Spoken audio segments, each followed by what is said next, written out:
Semangat pagi para sales Indonesia, kembali lagi di channelnya Coach Antonius Arif. Halo. Bersama saya Michael ya, dan Coach Antonius Arif ini di bidang sales ini benar-benar sudah banyak ini ya, sudah banyak prestasinya juga. Dan juga di channel ini juga sudah banyak tips dan triks gimana kita menjadi sales yang ini ya, jadi sales yang bisa Yang kompeten, ahli, yang yang ahli expert, gitu ya. kan, yang expert. Nah, sales yang expert itu seperti apa? Kalian bisa lihat semua di video-video sebelumnya. Dan untuk kelanjutannya channel ini, ada baiknya juga selain gratis ya, kalian like dan subscribe channelnya, dan juga nyalakan loncengnya. Karena sekarang kita nggak terlalu banyak ya upload video ya, Coach ya. Betul. Nah, nanti ini juga bukan untuk kita ya, ini untuk kalian juga. Kita juga nambah banyak gadget-gadget baru, Coach ya. Dan jangan lupa untuk nonton iklannya. Nah, iklannya ditonton yang pasti. Karena itu, sponsor itu yang bantu kita ya. bener. Supaya Kalau kita cuma bisa nyapin ditonton konten. aja dari sponsor yang memang nomor satu ya, Coach ya. Pasti ada sponsor. Benar. Nah, channelnya Coach Antonius Arif lebih banyak bahas mengenai marketing ya, untuk marketing, selling, kemudian motivasi untuk para sales, kemudian inspirasi, dan yang paling kerennya lagi, kalian bisa bertanya apapun di komen. Di komen bawah kalian bertanya, kita akan menjawab. Bahkan beberapa video kita sebetulnya menjawab pertanyaan dari ini ya, pertanyaan dan Ya. dari para komentator kita gitu. Dan yang ngejawab adalah saya sendiri. Nah, jawab adalah Coach Antonius sendiri ya. Saya sendiri kadang cuman nge-like doang gitu kan. Oke, makasih Gan gitu kok.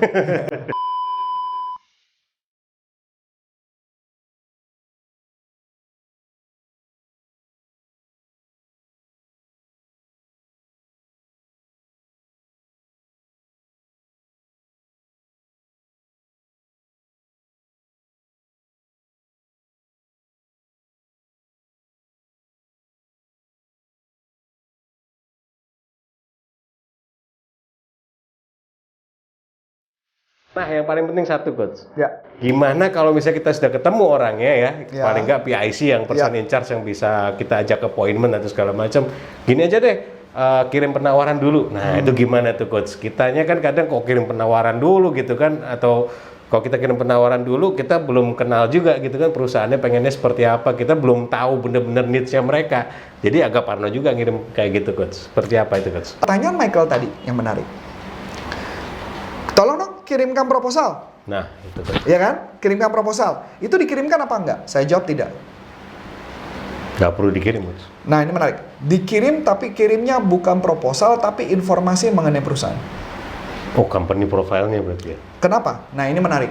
Biasanya, ini kalau kita ngomong dari konsep penjualan ya, Mike ya, konsep penjualan. Kalau ketika kita konsep penjualan, ada konsep yang namanya awareness, creating awareness. Ada yang kemudian dia membandingkan, tahap membandingkan. Kalau orang yang sudah tentang phone under bilang, tolong dong Pak Michael, tolong kirimkan surat penawaran, itu berarti dia bukan di creating awareness, tapi sudah tahap mencari informasi, membandingkan. So artinya kita sudah telat. So kemungkinan menangnya sangat tipis. Jadi lebih baik adalah kita tidak mau kirimkan proposal tersebut. Nah orangnya mungkin bisa begini, dia ngomongnya gini ya. Ini balik lagi, ini masalah keberanian dan nyali sih, Mike. Betul. Nah ngomongnya gini. Mohon maaf, saya nggak bisa memberikan proposal, dan saya tahu memang mungkin Anda memberikan proposal. Ya, saya paham. Saya tahu kompetitor saya yang ada di perusahaan ini yang mungkin sudah berhubungan sama Anda, mungkin mengenal perusahaan Anda sudah lebih banyak, sudah lebih dalam dibandingkan saya. Kalau saya faktanya dulu ya. Faktanya dulu. Oke. Kalau saya memang benar-benar diberi kesempatan untuk ini, bolehkah saya mendapatkan informasi yang jauh lebih banyak sehingga kami bisa membantu memberikan yang terbaik? Karena ketika kalau perusahaan itu yang masukin, karena kenapa? Pasti kami posisinya tidak fair. Karena sudah pasti perusahaan itu akan menang lagi karena dia lebih tahu dibandingkan kami yang baru saja untuk masuk. Satu. Yang kedua, nah ini menarik banget. Jadi sebenarnya kalau, atau mereka bertanya, harganya dong turunin dong. Belum apa-apa udah minta turunin harga. Dan saya cuma mengatakan jangan pernah turunkan harga ketika minta. Kenapa? Ini jebakan Batman. Gambarannya gini, kapan kita turunin harga? Turunin harga hanya pada saat sudah closing. Kita ngomong B2B ya, bukan B2C. Okay. Ini B2B ya. B2B. Jadi udah deal dulu. Udah deal dulu. Kalau ada negosiasi baru terjadi. Betul. Pertanyaan, bagaimana tahu kalau itu udah deal? Oke. Nah ini bener dong? Benar. Gampang jawabannya.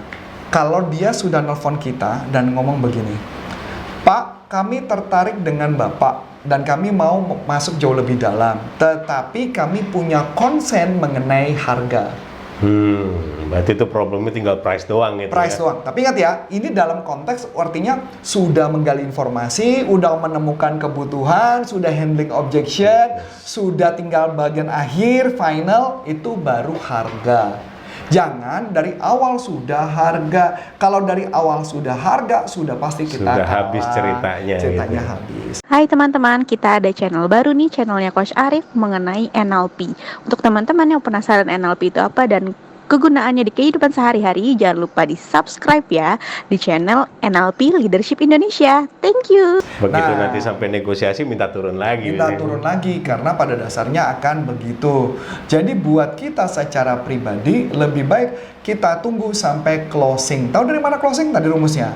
Saya tertarik untuk berbicara kepada Bapak lebih lanjut. Hanya kami punya konsen mengenai biaya. Apakah kami bisa dibantu untuk biayanya? Nah, itu udah tapi beda. ingat jangan langsung buru-buru ngasih harga karena harga itu ada permainan loh, Mike. Ada permainannya apa? Permainannya gimana, Coach? Nah, ini kayaknya bocor semua nih ya. Iya, nanti Nggak apa-apa ya? nggak apa-apa terus terang aja Coach. Yang penting biar mereka jago ya. Ya, penting sales yang nonton pinter jualan Bisa semua jualan nanti. ya. Yes. Nah, tapi ingat ya, kalau Mama ini bisa pinter jualan, tolong jangan lupa Anda testimoni di bawah ini ya. Iya, Dan betul. di-sharing dong. Yang pasti ya like, subscribe gitu juga, jangan iya, lupa. minimal itu ya. Nah gini Mike, saya kasih rahasianya Mike.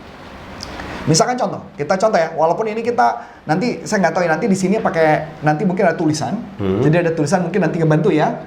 Jadi nanti tim desain saya akan memasukkan tim editing. Contoh nih, Mike, kita contoh. Kalau misalkan saya punya barang, Mike, saya punya barang harganya 10 juta. Oke. Saya jualan ke Mike 10 juta. Oke, Mike akan nawar berapa harganya? Tergantung. Anggaplah Mike barang ini nggak butuh-butuh banget lah. Anggaplah nggak butuh-butuh banget lah. Oke. Anggaplah saya bilang 10 juta, Mike akan nawar berapa? 8,5 juta. Ini baik nih. Ini bukan ibu-ibu. Kalau ibu-ibu nggak segini nawarnya. Ibu-ibu 5 juta. Nah, kayak gitu aja ya. Kita sadis sedikit ya. Ya. Ya, kita jadi ibu-ibu nih. Iya, boleh Coach. 10 juta, nawar berapa Mike? 5 juta. Pertanyaan menarik ya. Nawar 5 juta. Kalau saya turuninnya, udah deh, gini deh, biar jadi aja. Saya ngomong harganya, berapa Pak? Udah deh, saya kasih 8 juta rupiah. Berarti turun berapa? Turun 2 juta. Pertanyaannya, masih bisa turun lagi apa enggak? Kalau diasumsiin bisa. Kenapa? Karena jauh dari harga awal. Nah, cakep ya. Jadi kalau harganya turun masih 2 juta, kemungkinan besar masih bisa turun. Yes, betul. Nah, atau ini yang pertama, psikologi pertama ya, psikologi kedua. Tawar lagi Mike. Pak, ini 10 juta. 5 juta deh Coach. Yaudah gue kasih. Aneh nggak? Aneh. Kenapa nih? Hah? Berarti lebih murah lagi kayaknya. Nah, padahal kan lu minta 5 juta dan gue kasih 5 juta. Iya, tetap aja. Nah, berarti dalam kayaknya masih kerasa ketipu kita gitu. berarti dalam negosiasi tidak boleh langsung setuju. Nah, itu betul. Psikologi kedua. Psikologi ketiga, berarti kalau misalkan contoh, kalau mama turunnya 2 juta, ya berarti masih bisa turun lagi dong. Nah, supaya nggak bisa turun gimana? Gini rumusnya. Coba lagi, saya bilang 10 juta Mike. 5 juta deh kok. Gini deh Pak, biar jadi deh. Saya kasih Bapak 9,5 juta rupiah. Ini udah the best banget Pak, harga. Masih bisa turun lagi nggak? Berat mikirnya langsung. Berat. Tapi kalau ditanya, masih ada 500.000, masih bisa turun. Ya, masih. Turun Cuman berapa? nggak terlalu jauh dari yang 8 juta tadi. Betul. Turunnya 500.000, turunnya antara 300.000 lagi atau 200.000 lagi atau 100.000. Yes. Jadi pertanyaan menarik, kalau Anda menyetujuinya masih bilangannya jumlahnya gede, maka artinya itu masih ada turun. Kesalahan sales apa? Dia sales ya. Jualan. Toko. Kita ngomong toko ya. Kayak misalnya toko ya Mike. Jualan, anggaplah kita jualan baju. Ada price. Ya kan? Kita dikasih bottom kan? Sales biasanya kasih bottom kan? Betul. Atau jualan mobil, Ya, atau jual sales rumah. biasanya punya 3 harga gitu kan. 3 harga. Harga paling rendah, middle, sama yang Betul. udah diskon habis-habisan. Nah, berarti yang paling bawah itu berarti bottom. Yes. Nah, ketika ditawarin sesuatu dan kadang-kadang kesalahan sales apa? Suka ngasih langsung harga bottom. Nah, ketika dikasih harga bottom apa yang terjadi? Pasti nggak akan masuk. Iya, begitu ditawar lagi telepon atasannya, Pak, ditawar lagi segitu. Ditawar lagi dan atasannya stres. Kenapa? Kesalahan para sales suka langsung ngebuang harga. Padahal ada tahap-tahapnya yang dia harus mainkan. Ingat, psikologi manusia itu penting banget. Karena biasanya mindsetnya sales itu pokoknya jual, cepetan jual kayak gitu. Tapi ternyata malah ngerusak ritmenya sendiri ya kayak dan gitu. itu artinya yang stres adalah atasannya. Jadi para atasan, buat Anda yang sebagai atasan punya tim yang selalu nelfon Anda minta harga lagi karena harganya nggak masuk, berarti jangan-jangan Anda curiga sales Anda langsung kasih harga bottom. Betul, karena biasanya kan khawatir dengan kompetitor. Mungkin punya produk yang sama tapi beda perusahaan, jadi harganya mungkin ya di pasar. Nah, nanti ada video sendiri. Ya boleh kita bahas itu. Nah, tapi paling nggak di gambaran ini mudah-mudahan dengan cara ini kita bisa tahu bagaimana harusnya bermain yang benar. Yes, betul. Itu aja mungkin hari ini videonya cukup. Ya, itu udah lebih dari cukup. Negosiasinya udah lengkap banget itu. Tadi ingat ya, permainan harga hati-hati ya. Nah, itu aja untuk video kali ini. So teman-teman, semoga video ini yang negosiasi ini bisa membantu Anda untuk mencapai impian Anda dan target Anda, dan untuk income Anda yang jauh lebih besar, dan membuat perusahaan income-nya juga lebih besar sehingga prestasi Anda akan jadi jauh lebih baik. Saya Coach Antoni Sarif dan saya Michael mengucapkan banyak terima kasih, sukses buat Anda, dan sampai jumpa. Salam performa. Bye-bye.